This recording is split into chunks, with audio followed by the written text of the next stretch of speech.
Hello guys, kamusta kayo? This is JM Bunagan nga pala, your sales executive dito sa Union Motor Corporation Caloocan. So today's video guys, magre-release tayo ng expander GLS Automatic, yung client natin na si Ma'am Nicole Bathan na taga Batangas. Ano pang inaantay natin dito? Samahan nyo akong mag-sound trip papunta ng office. Sana'y maintindihan, alam ko kailan lang tayo nagkatako. Ngunit para lang sa'yo, ayaw na lumayo. Ipagpatawad mo, ako ay naguguluhan. Di ka pasisi na ako ay pagtakhan. Di na dapat ako pagtiwalaan. Alam kong kailan lang tayo. Pag magko-commute kayo at dadaan kayo ng carousel papunta ng office, dito kayo bababa sa bagong baryo. Tapos maglalakad papuntang office, dadaanan mo yung Pag-ibig, BPI, Toyota. Pag nakita mo na yung this way, huwag kang pupunta doon kasi wrong way yun. Diretso ka lang along EDSA. Yan, makikita mo na yung arkong kulay pula at dilaw at may nakasulat na arrow. Pero wag mo rin susundin yun kasi wrong way yun. Isang kanto pa tayo. Diretso lang, malapit na tayong makarating sa office. Yun, nakikita mo yung truck na yun. Yan, dyan tayo kakanan. General Mascardo Street. Ito yung office natin, Union Motor Corporation Caloocan. Nakarating na tayo sa office, tatimin muna tayo. Makikita nyo guys, tignan mo, mabait ng mga gwardiya dito, mga tropa natin, oh. Masaludo pa sila, 'di ba? Oh, 'di ba? Ganito office namin, umaga pa lang marami na agad tao.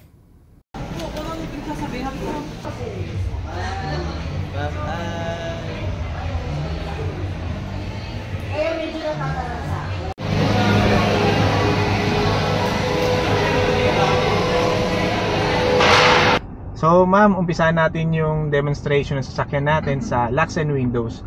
Yung locks ma'am, ito, ng doors. Ito po. Ito. Yan, sige ma'am. Ay, sa windows yan ma'am. Ito, yun sa door.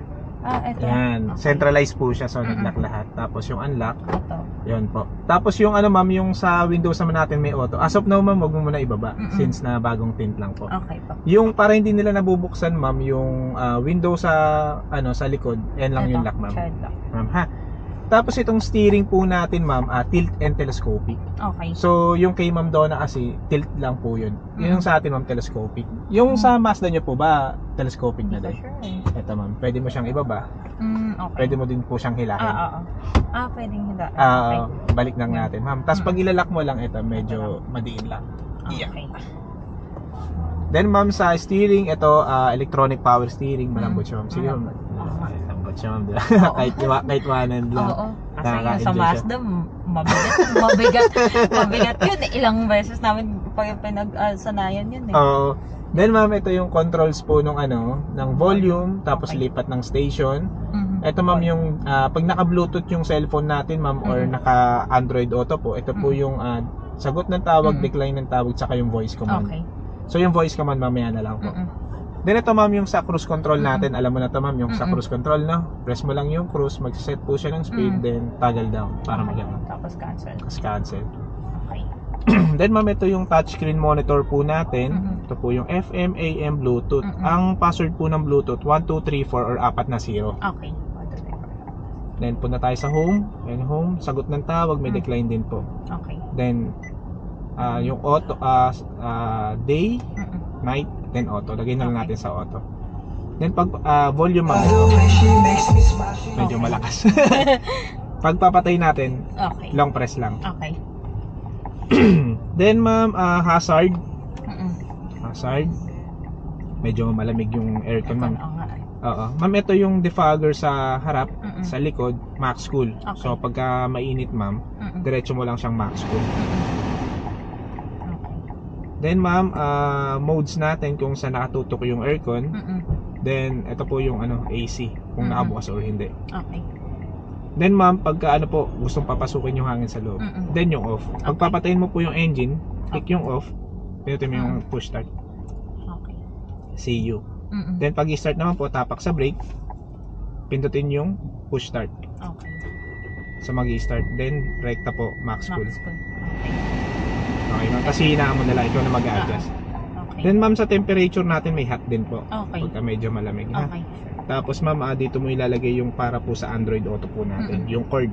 Yung cord. So automatic yun ma'am, pagka kinabit mo po yun, mag-download po yun ng Apple CarPlay at Android Auto. Okay. Then ito na lang po yung voice command po natin. Okay. Pag mag-search po, automatic yun sa Google Maps.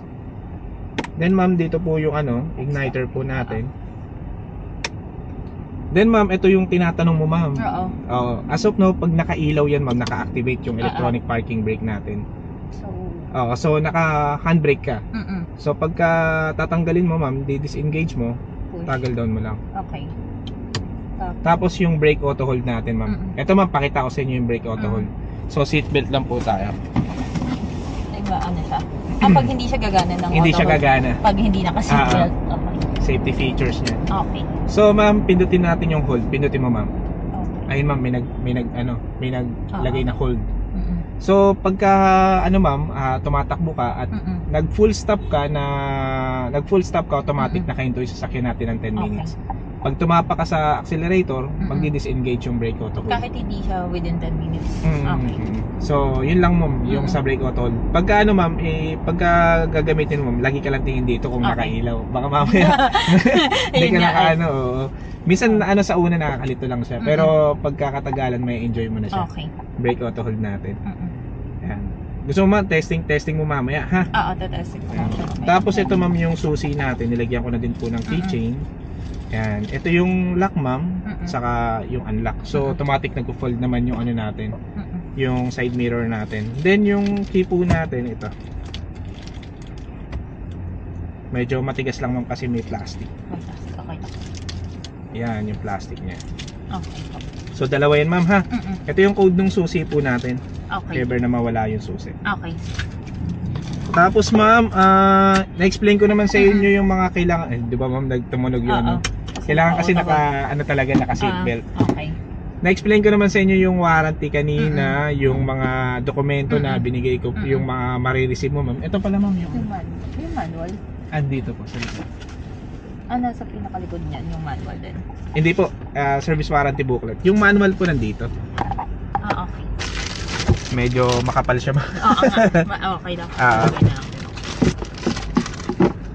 Then ma'am, ito po yung dokumentong nakuha po natin, yung sales invoice at saka po yung VDR. Okay. So nakasulat naman po dito yung name po natin, address, saka yung unit na nakuha natin. Mitsubishi Expander GLS, graphite gray metallic, serial number, chassis number po at saka engine number. So ito lang po i-present po natin ha. Dalawang copy to ma'am, pero magkaiba po siya na sige po. Yan. Tapos yung ORCR send na lang po sa email niyo.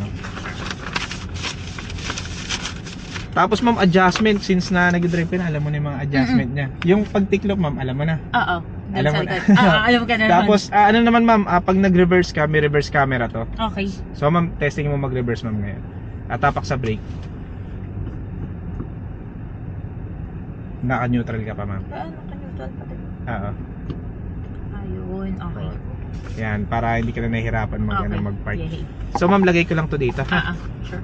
Sige ma'am, balik mo na sa park ma'am. Yun ma'am, baka may question ka pa regarding sa expander natin. Once again, congratulations po Ma'am Nicole. Bye-bye. Ingat po kayo pabalik ng Batangas. Sa mga subscribers natin dyan, hello po, shoutout po sa inyo. Kita-kits po sa susunod na video.